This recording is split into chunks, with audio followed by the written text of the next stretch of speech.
Mtazamaji, karibu sana katika kipindi chetu cha leo, kipindi pendwa kabisa ndani ya channel yetu hii Skills Learning Network.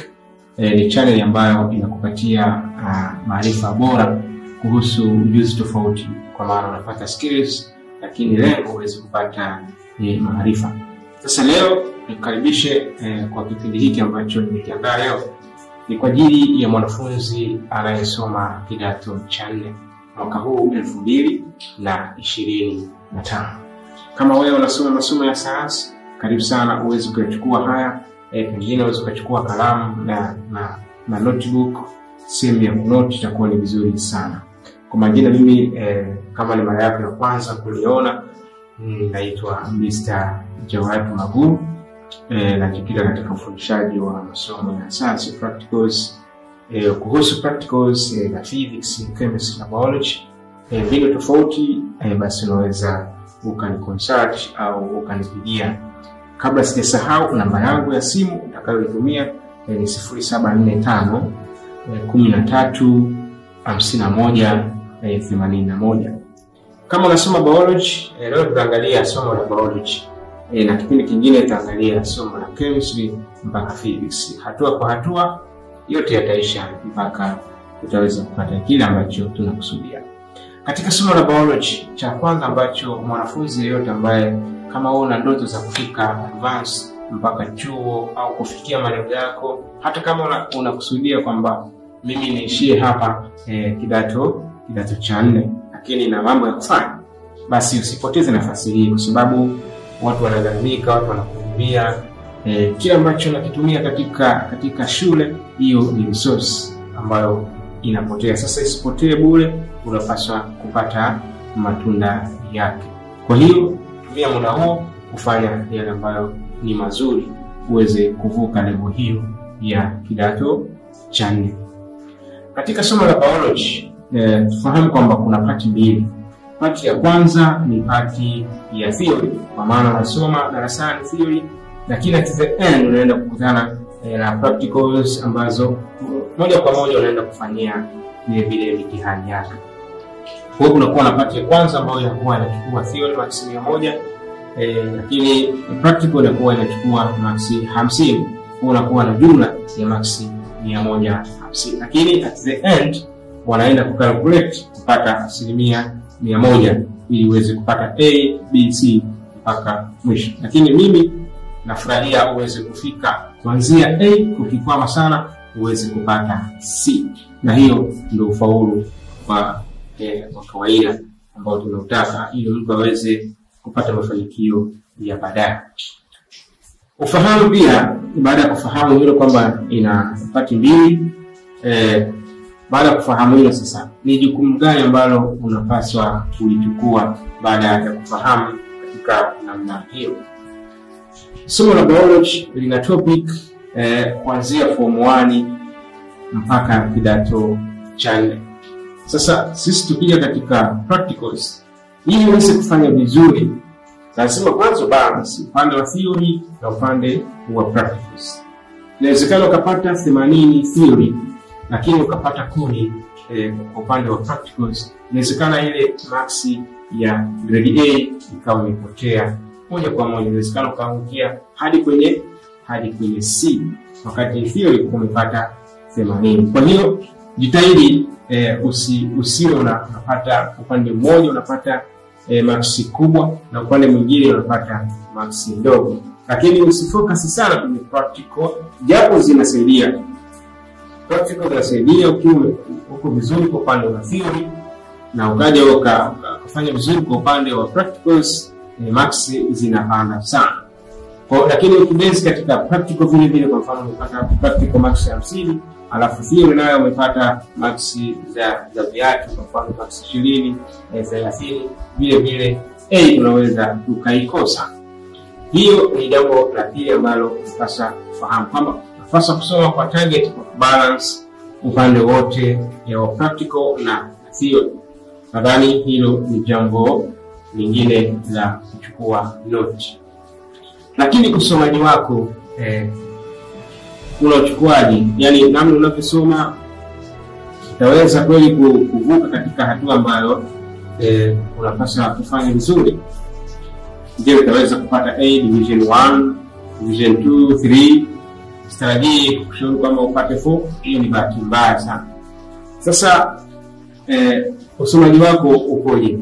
Sasa katika kufanya vizuri upande wa practicals, jambo la msingi ambalo unapaswa kulifanya, unapaswa kujua kwamba ni topic zipi ambazo tunazitumia katika upande wa practicals.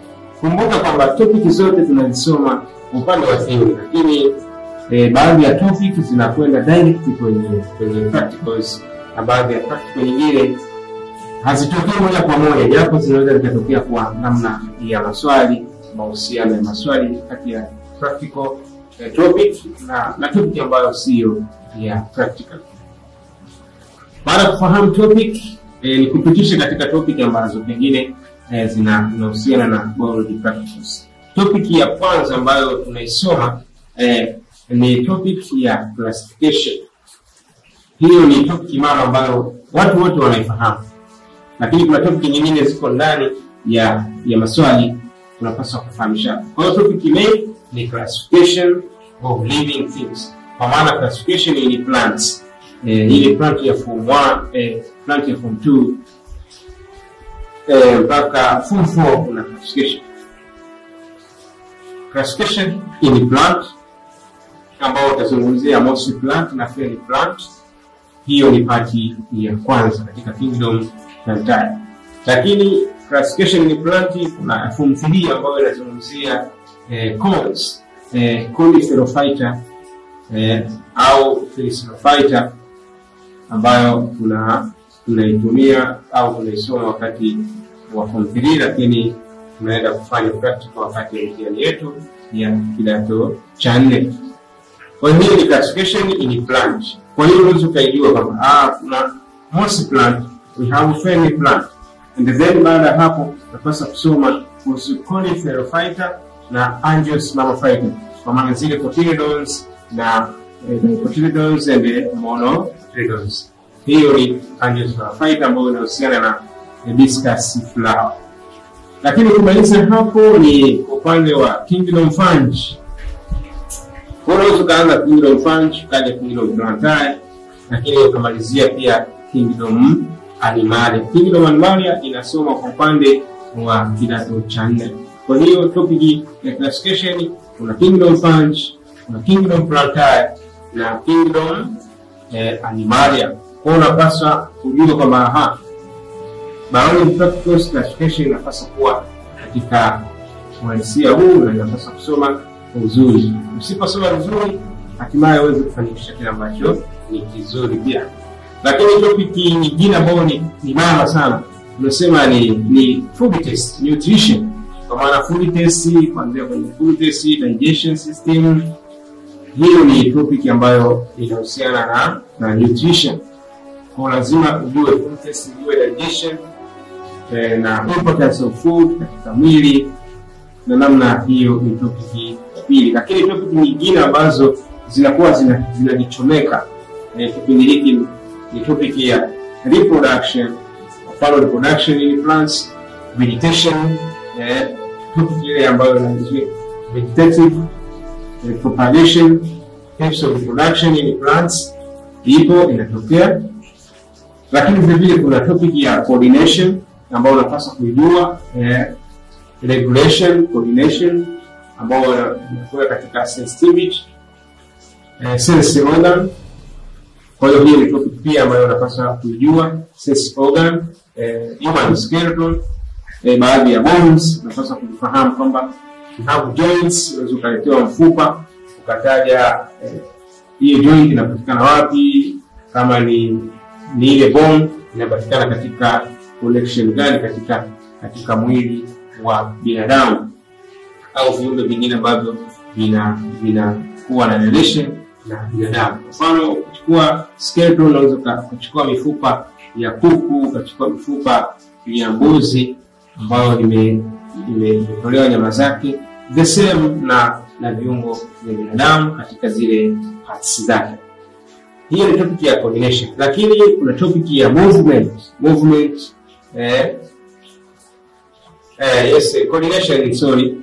Human skeleton ni topic ya movement. Kwa hiyo unapaswa pia uisoma.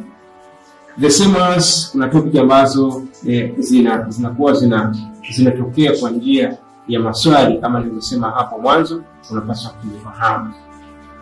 Kwa hiyo tukija katika vipindi vingine tutakuwa tunaangalia topic hii inafundishwaje, unapaswa kusoma vipi. Leo nataka nikushawishi uweze kujitambua unachokifanya ni kwa kiasi gani unapaswa kuendelea kukifanya kwa ubora wake.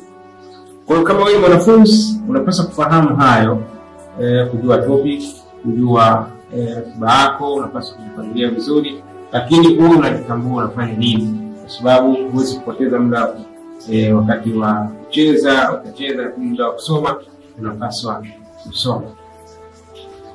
Kwa hiyo kama una malengo makubwa unapaswa kufahamu mambo ya namna hiyo. Kwa hiyo kupitia channel hii utajifunza mengi sana. Tutakusaidia katika maswali tofauti, lakini utawasiliana nami namna ya kufanya vizuri, namna ya kusoma. Hiyo ni jambo la msingi. Lakini point ya mwisho wakati unasoma biology practicals, usiache kutumia zile past papers zilizopita. Ukitizama ile format ya sasa hivi ya mwaka 2018, unaweza kudownload zile past paper kama una smartphone.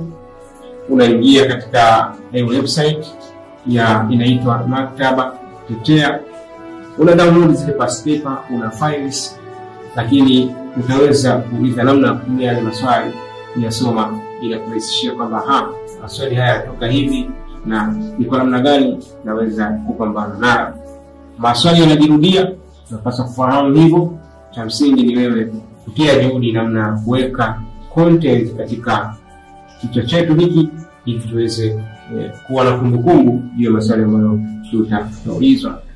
Lakini kitabu chetu ambacho unapaswa kukijua kama kichwa cha kitabu cha Biology Practical ni kitabu ambacho mwaka 2024 nikuibie siri kwamba swali la pili la Practical 2A lilikuwa katika kitabu hiki ambacho unakiona, ilikuwa katika page namba 109. Uchukua kitabu hiki, ukifunua page namba 109, utakuta swali kama lilivyo, bali tu wameongezea ili kutofautisha mtihani na kile ambacho pengine kishawahi kutokea. Lakini concept ya swali ilikuwa the same concept, the same some questions asked kama yalivyo katika kitabu chetu.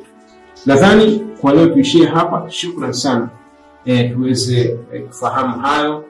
Kama una swali niulizie kupitia comment hapo chini, lakini kama ni mara yako ya kwanza kuniona, endelea kufuatilia channel hii Skills Learning Network, Excellence in Knowledge. Usisahau kusubscribe. Kama umefurahi somo hili, unaweza ukashare kwa rafiki yako, unaweza ukacomment maoni mazuri ili tuweze kuona endelezo wa jamii hii. Shukrani sana. Wakati mwingine endelea kutembelea channel hii. Kipindi kitakachokuja tutazungumzia kidogo pia kuhusu chemistry na physics.